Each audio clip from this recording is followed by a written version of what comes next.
Architectural Outcast. Welcome to the Architectural Outcast Introduction to the Architecture of Skyrim. I'm Randy. Skyrim takes place in the same world Oblivion did, and it's made by the same people, Bethesda. Therefore, Skyrim has a lot of the same architectural mistakes that Oblivion made. But Skyrim adds a whole new wrinkle to everything. Just as with Oblivion, Bethesda's philosophical and aesthetic choices in Skyrim mucked up their world building. It was an unforced error, causing all sorts of unnecessary problems. Now, I'm not criticizing that both in Oblivion and Skyrim that Bethesda has made philosophical and aesthetic choices. In architecture, architects have a design philosophy. Why? Because the most frightening thing in the world is a blank piece of paper. You have the chaos of unlimited opportunities, unlimited choices. Design philosophies, in this case, philosophical and aesthetic choices, allow you to put limits on those choices. It allows you to make the first mark, and it allows you to have consistency throughout your design. There are no free lunches in life. Everything has its trade-offs. The price you're going to pay for consistency throughout your design is that your underlying design philosophy, in this case, philosophical and aesthetic choices, are going to appear over and over and over again in your design. You better get it right. That's why I keep saying, if you're going to mess around with symbolism, you better know what you're doing. Otherwise, you end up saying things you don't intend to say. And in Bethesda's case, apparently they have no clue they're saying because they keep making the same mistakes. Bethesda, in all of their games, Elder Scrolls, the Fallout series, their newer stuff, take a Hobbesian view of human nature. They believe that humans live short, nasty, dirty lives, and that there's no such thing as morality, honor, or integrity. This isn't my worldview on human nature, but then again, I didn't design these games. Bethesda did, and these are the themes they have chosen to explore. Not a problem. The problem is how these themes manifest themselves in the world building, ultimately leading to problems with believability. Bethesda made the aesthetic choice to use a faded, washed out, desaturated color palette in Skyrim. There's a logic to this choice. Skyrim takes place in the far north of Tamriel, in an ice-cold world of mountains and tundras. It makes sense that there'd be a lot of grays and whites. Bethesda has taken this color palette too far. Skyrim is inspired by Scandinavian culture. I mean, the local people are called Nords after all. At the same time that Bethesda is trying to evoke the Scandinavian Middle Ages, the Viking period in particular, they're actively ignoring very important aspects of Scandinavian culture. Specifically, that their world, their architecture, their stuff, their clothing was full of vibrant colors. You could argue it's a natural human reaction to living in an environment with such a muted color palette. I have criticized all throughout my critique of Oblivion, and will continue to criticize, that the use of wooden boards in a medieval-inspired world is an anachronism. Skyrim takes this criticism off the table right out the gate. As soon as you finish the tutorial, and if you follow the main quest, the very first town you encounter, Riverwood, has a sawmill. These sawmills are found everywhere. And it makes sense with what we know of Skyrim's environment. In a place with a lot of trees, you expect to see a timber industry. Now, as far as the architectural design of the sawmill itself, it's a bit problematic. We have a roofed, open frame, post and beam structure on top of a stone masonry foundation. The building above the foundation isn't too bad. My only major criticism are the rafters that stick out above the roof. Those are leaks just waiting to happen. Plus, you have the structure, the rafters, exposed to the weather, exposed to potential damage and rot. Last things you want to happen to your structure. Where things start to go haywire is with the foundation. it's shown to be post and beam construction with rock infill. This has two major problems. First off, the posts go down into the water. You're building in an expiration date to your building, which Murphy's Law says is going to come due way sooner than you expect. The second problem has much larger ramifications. The foundation has two structures: the posts, the wood elements, and the stone masonry. What's more, the stone masonry is far stronger than the wood posts. Even if the wood posts rotted away, the foundation could hold up the structure, making the post completely unnecessary. Putting in those posts would take more skill, more effort, more time, and more materials, and all for no benefit to the structure. This is where we go back to symbolism and Bethesda's exploration of a Hobbesian worldview. Skyrim is supposed to be a rough and ready place where the architecture is knocked together with as little skill, effort, and care as possible. We have a building, on one hand, they couldn't even be bothered to square off the boards on the walkway, but on the other hand, they took the time, skill, effort to put two structures into the foundation. This contradiction is everywhere. In the general store in Riverwood, there's this stair that's supposed to look crude, slapped together, good enough to get the job done. Who cares, right? But if you actually look at it and think it through, it would be a lot easier to do a normal staircase. This world might have powered sawmills, but it doesn't have power drills. Do y'all realize how hard it would be to bore all those holes and then get them to line up? This staircase took a lot of skill, which means it's a stylistic and aesthetic choice, which completely changes the symbolism. Another quick example. Despite having a sawmill, the entire town uses round lumber, tree trunks, for its structures. This is stylistic.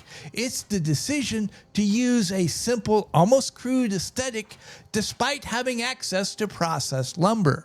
You see a preference for a simple looking but yet difficult to make aesthetic and double structures all over Skyrim. It's cultural. This doesn't symbolize a people who knock together their architecture with as little skill, effort, and care as possible. On the contrary, it symbolizes a people who value skill and effort over appearance. In fact, you could argue Nords hide their skills behind a simple facade. Completely changes our perspective of Nord character and culture. Going back to the sawmill, and this is just a silly mistake. It's a little thing, but these little things add up. We see the water wheel, and then we see the saw blade and the mechanism to push the saw blade up and down. We assume that the water wheel and the saw blade mechanism would be connected in the space in the foundation, in the ground floor. But there's no access, no door. How did they put it together in the first place, and how would they maintain it? Skyrim shares a similar problem with Oblivion.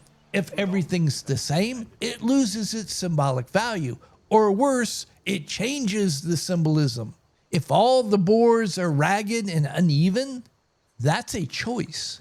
They're supposed to be that way. Skyrim does avoid some of the mistakes that Oblivion made. Right off the bat, most of the thatch doesn't look half rotten, ready to fall off the buildings. They don't have weeds overgrowing the doorstep, although they do keep insisting on putting boards and planks on the ground. As with Oblivion, a lot of Skyrim's architecture is based upon real-life historic examples. These L-shaped stone buildings are found all over Northern Europe, from Scotland and Ireland all the way to Finland. The thick stone walls and the thick thatch do a really good job of keeping the heat in and the cold out. And the little windows up in the eaves bring in much needed natural light. The materiality of the stone houses fits the environment, the cold weather, and the materials available. Now, what's more problematic is the wood houses don't fit their environment. Yeah, I've already addressed the fact that wood boards or wood planks would be available, but the materiality doesn't fit the weather. because boards or planks don't have much insulation value. These houses would be almost impossible to keep warm in the wintertime.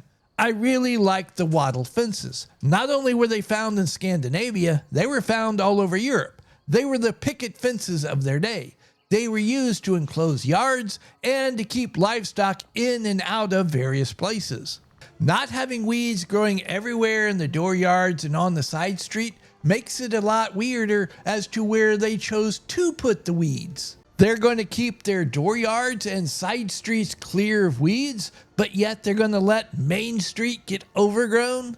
Okay, that makes sense. Approaching the village, we have these walls/watchtowers. Again, we see the double structure. This architecture fits in with what we know of Nord culture. 1, they're a warlike people, and 2, they're currently involved in a civil war. It makes sense they would have their towns fortified. The design of the wall, ignoring the Nords' penchant for double structures, is fine. My only real criticism is the same as the sawmill, the rafters sticking up above the roof line. Seeing how this style of roof is found all over Skyrim, it would be safe to assume the Nords have figured out how to make this roof without it leaking. Further reinforcing the idea, these people know what they're doing. The wall does have a couple of problems though. First off, there's no gate, just a hole in the wall.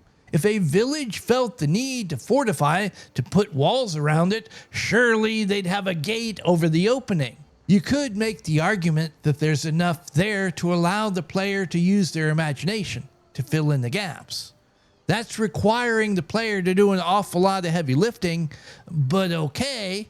And if this was the only problem, no big deal. What in the blue blazes is this? Wah, wah, wah. The wall is a complete waste of time and materials. It's a failure at what it's supposed to do, protect the town. No wonder they couldn't be bothered to build the gate. All the bad guys would have to do is walk 6 feet to the right and they could waltz into town unopposed. If you follow the main quest line, the next place you end up going to is Whiterun, the first big city you encounter in Skyrim. Whiterun is located on a rocky outcrop in the middle of an open steppe-like plain. There's strong Edoras vibes, which isn't really a problem. If you're going to be inspired by something, at least be inspired by something good. Just outside of Whiterun is a prosperous farmstead. It's actually a meadery, but it's a prosperous farmstead. We see the same type of architecture that was established in Riverwood. It's just now a little more upscale, a little more fancy features, a little more detailed carving. Similar to Riverwood, the L-shaped building is on a stone plinth-like foundation. The structural elements are round posts. The roof is very steep, indicating heavy rain, snow, or both. But this time around, instead of being covered in thatch, it has wood shingles. The developers just can't help themselves though. These rocks, they shouldn't be here.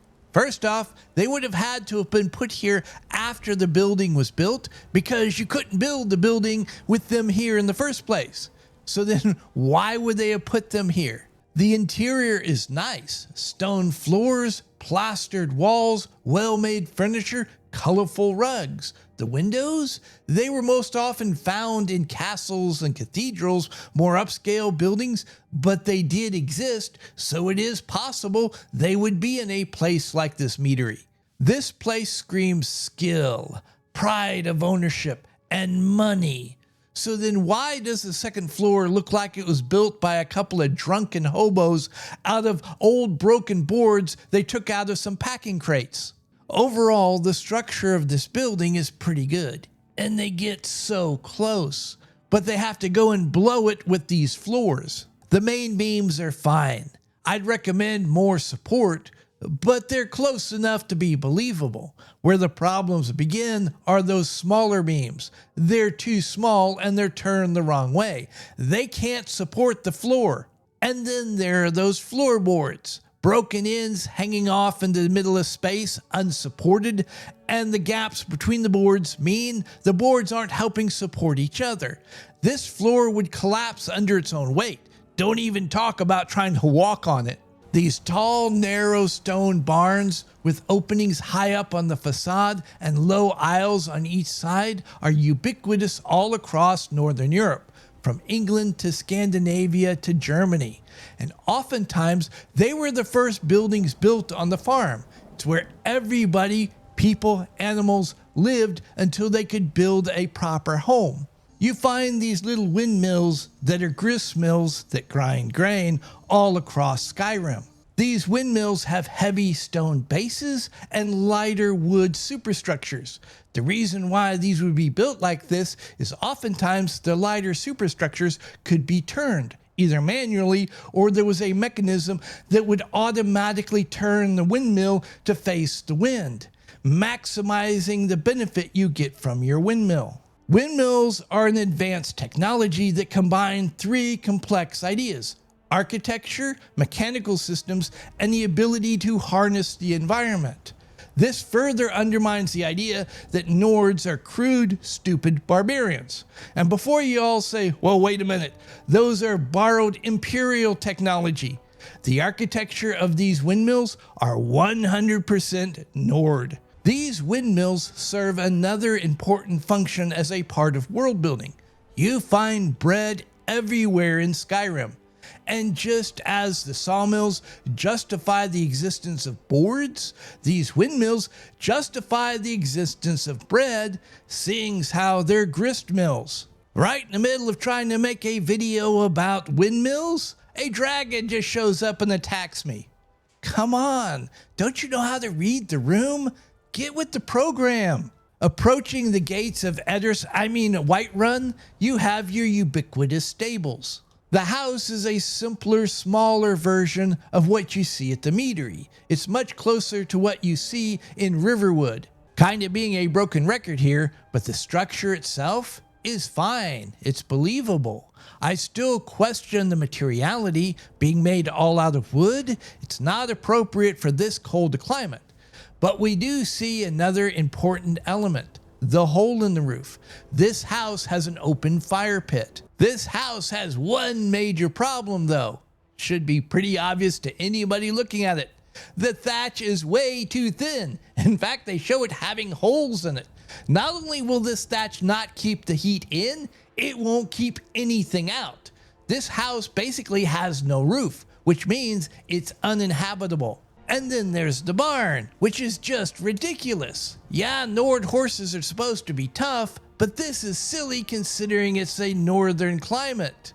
The roof is non-existent. What walls there are full of gaps and holes. You couldn't keep the grain and straw dry, much less the horses. What they should have is a smaller stone barn, similar to what they have at the meadery. Entering Whiterun, you encounter a series of low, square gates that can't exist. These stones are defying gravity by just floating in the air. Well, actually, that's not too uncommon for a Bethesda game, but architecturally, these can't exist without either a lintel or an arch. Early in the story, you get an opportunity to buy a house in Whiterun, and it's very typical of the architecture you find in the city.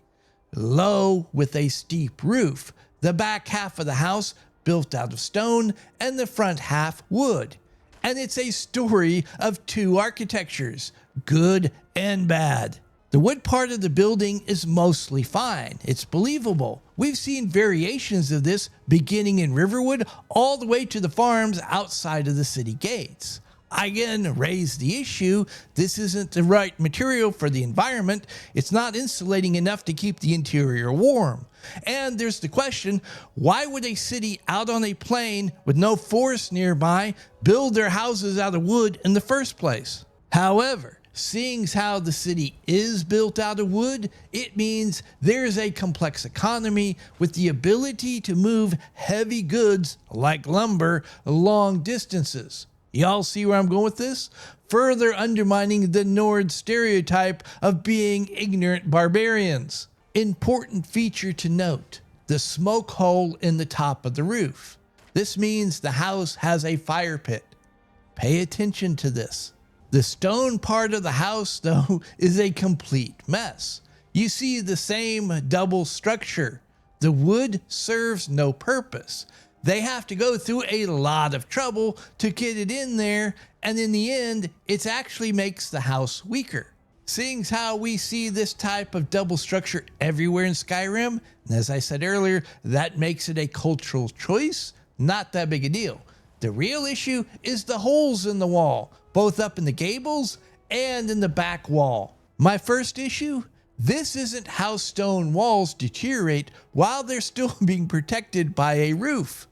The only explanation, somebody's stealing your wall. My second issue, holes this big in these walls, you ain't keeping this building warm, which means it's uninhabitable during cold weather. I'd want my money back. My third issue, is it inattention to detail, incompetence, laziness? I don't know, you decide. But when you go inside the building, the holes magically disappear. The interior space overall is fine.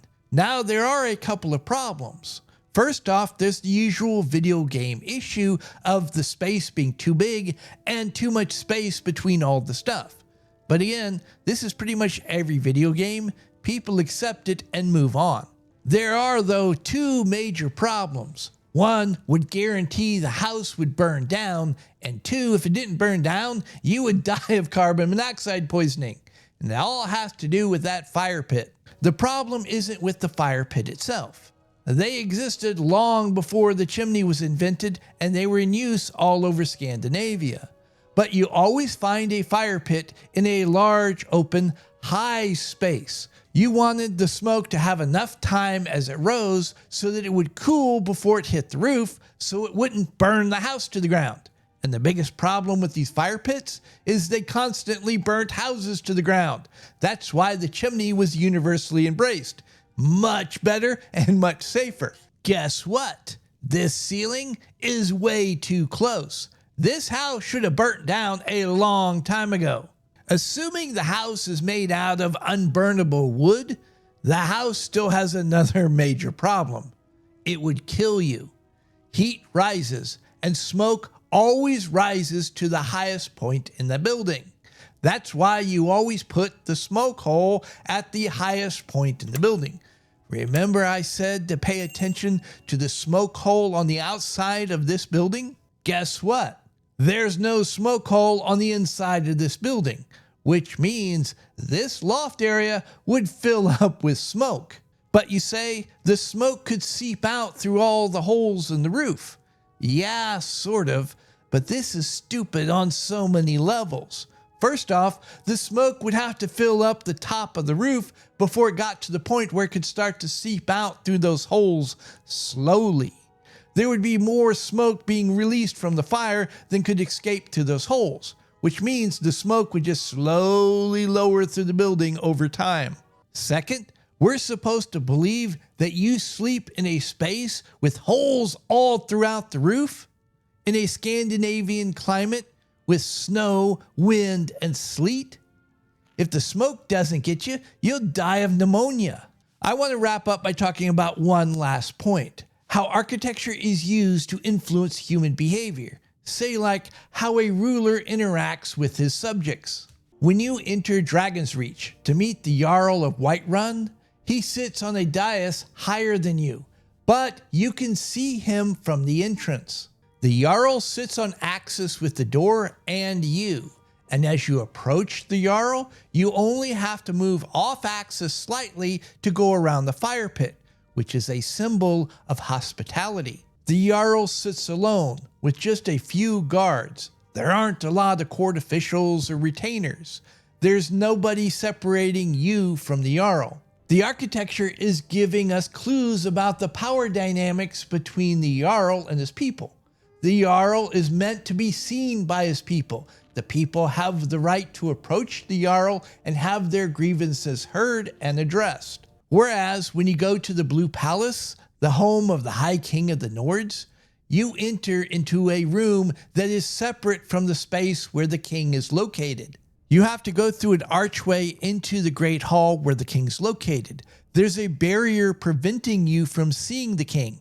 You are forced off axis and have to turn away from the king as you approach. You then turn back and you see, in this case, the queen is sitting off axis and they are surrounded by a group of retainers that you have to navigate through to gain access to the queen. And we don't even need to talk about the queen sitting in a ray of light. The architecture is telling us this person is not approachable by any Tom, Dick, or Harry. If you want to have access to the queen, you have to go through the right channels.